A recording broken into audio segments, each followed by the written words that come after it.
Waalaikumsalam warahmatullahi wabarakatuh. Kegendahan Tuhan cerita dari Kalimantan Tengah. Bapak Ibu, dahulu di daerah Barat Semaya hiduplah sepasang suami istri.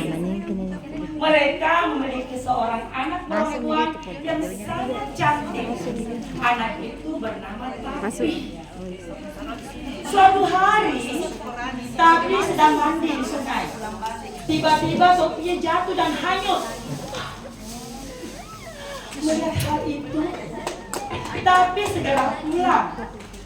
Sesampai di rumah, Tapi meminta bantuan orang tuanya untuk mencari topi di sepanjang sungai ruangan. Sore harinya, ayah Tapi kembali pulang. Tapi pun langsung menemui ayahnya. Apakah ayah sudah menemukan topiku? Tanya Tapi. Belum, nak. Jangan khawatir. Besok kita cari lagi. Jawab sang ayah. Keesokan harinya, mereka terus mencari topi itu sepanjang sungai Rungang. Tanpa terasa, mereka sudah berada di desa Sepangsini. Ternyata, topi milik Tapi sudah ditemukan oleh seorang pemuda bernama Antang Taung. Tapi dan orang tuanya menemui Antang Taung. Sebagai tanda terima kasih, orang tua Tapi memberikan emas kepada Antang Taung. Namun, pemuda itu menolaknya. Sebagai gantinya, Antang Taung meminta Tapi untuk menjadi istrinya. Permintaan itu pun disetujui oleh orang tua Tapi. Akhirnya, upacara pernikahan pun digelar. Dengan adat pengantin yang baru menikah harus tinggal di rumah kedua orang tua mereka secara bergantian. Antang Taung dan Tapi merasa keberatan. Taung dan Tapi untuk pergi ke desanya harus melewati hutan yang lebat. Mereka pun mencari ide agar adat itu tetap dilaksanakan. Akhirnya, mereka membuat jalan antara desa Barat Semaya, yaitu desa Tapi, dan desa Sepangsini, yaitu desa Antang Taung.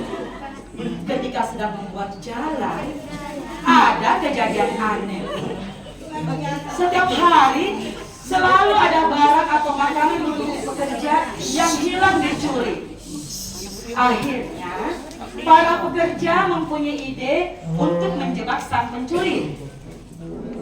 Keesokan harinya, mereka pun pura-pura pergi bekerja seperti biasa. Sebenarnya para pekerja itu bersembunyi di semak-semak dan mengawasi gubuk mereka. Tidak lama kemudian, datang seekor landak. Landak itu masuk ke dalam gubuk sambil menggoyang-goyangkan badannya.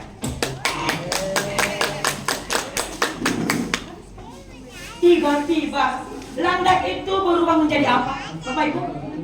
Menjadi pemuda tampan.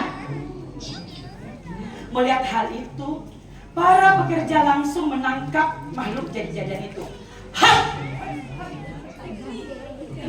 Ampun, tolong jangan sakiti aku, teriak makhluk itu. Rupanya kau yang mencuri barang-barang kami. Kau harus dihukum, kata seorang pekerja. Mohon, jangan hukum aku. Aku akan bantu kalian membangun jalan ini. Tolong jangan hukum aku, kata makhluk itu ketakutan. Para pekerja pun berunding.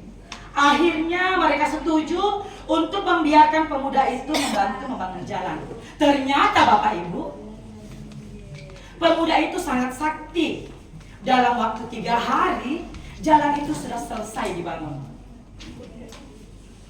Tapi dan Antang Taung yang mendengar kabar itu sangat kagum dengan sang pemuda. Akhirnya Tapi dan suaminya mengangkat pemuda itu menjadi anaknya. Suatu hari, Tapi ingin makan ikan. Dia pun meminta suaminya untuk mencari ikan di sungai. Ketika sedang memancing, tiba-tiba turun hujan yang sangat deras. Kalau turun hujan, apa yang kita lakukan? Nah, ada yang bernaung, tanya taktik, Antang Taung suaminya segera berlari pulang. Saking dia lari, ternyata dia lupa bawa ikan hasil pancingannya. Biarlah, besok saja aku kembali lagi ke perahu untuk mengambil ikan tadi, pikir Antang Taung.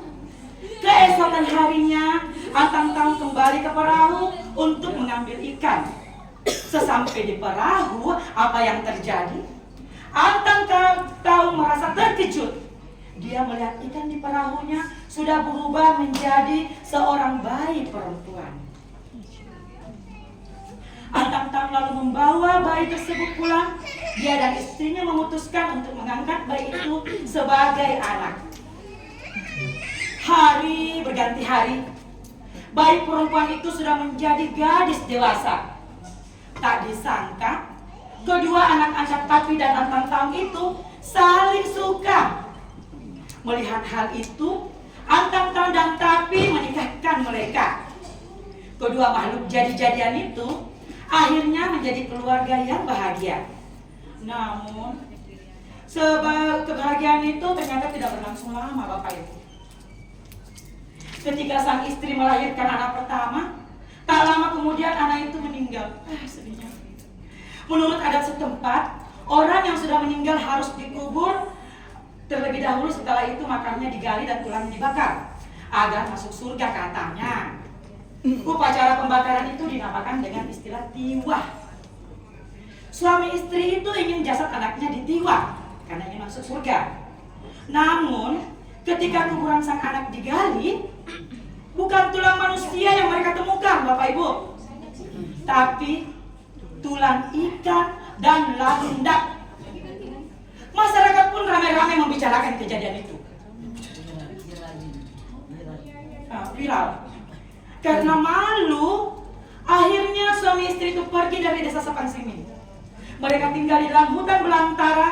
Di sana mereka memiliki banyak anak, hingga akhirnya menjadilah sebuah keluarga besar. Keturunan makhluk jadi-jadian itu kemudian disebut dengan nama Hantuen, seperti judul tadi. Menurut cerita penduduk, di siang hari Hantuen menjadi manusia, namun di malam hari mereka berubah menjadi hantu tanpa tubuh. Ya, itulah dari cerita saya. Nilai karakter dari cerita ini, jangan lupa mengucapkan terima kasih ketika ditolong orang. Dengan begitu orang yang menolong kita akan senang. Wabillahi taufiq wal hidayah. Wassalamualaikum warahmatullahi wabarakatuh. Waalaikumsalam warahmatullahi wabarakatuh. Luar biasa juga semangat.